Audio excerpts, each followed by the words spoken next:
The Argentinian government has struck a substantial debt deal with some major creditors, saving the country billions of dollars.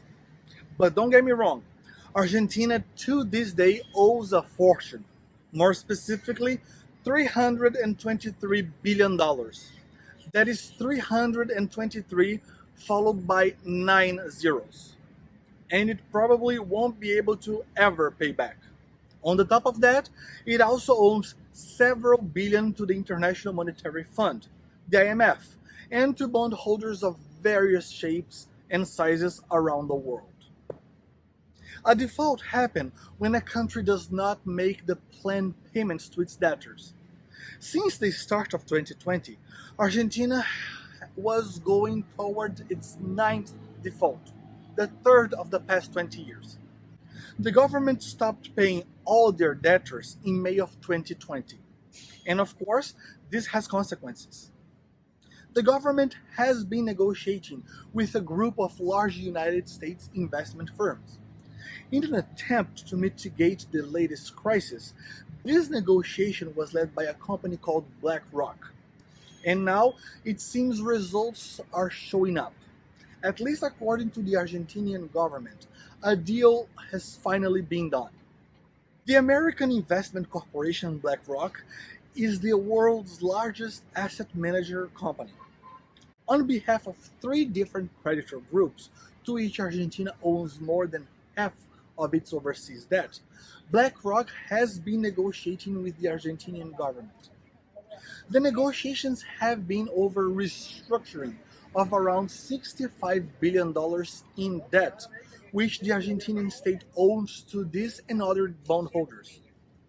The investors have agreed to drop their defaulted bonds for new ones, which will be paid back under 55 cents of every dollar of the original value.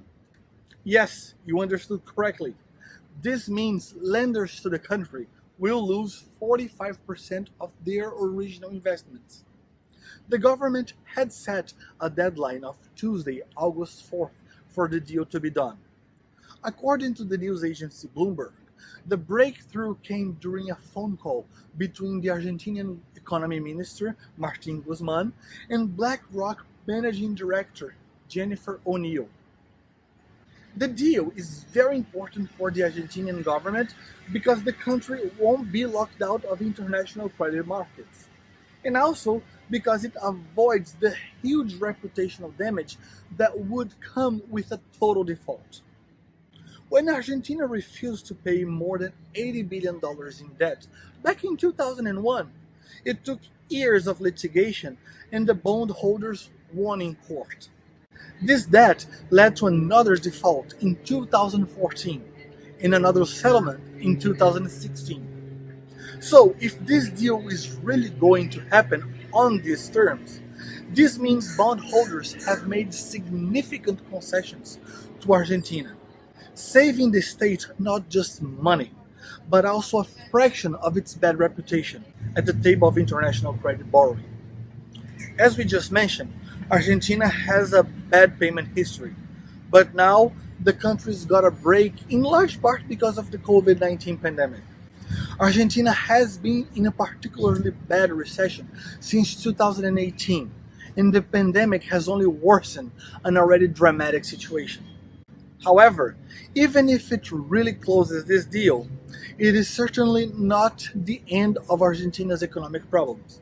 As a matter of fact, this is more like a bandage that allows the country time to pursue a more lasting treatment. After all, as we mentioned in the beginning of this story, on the top of the $323 billion to the investment groups they just renegotiated, Argentina owes around $44 billion to be renegotiated with the International Monetary Fund.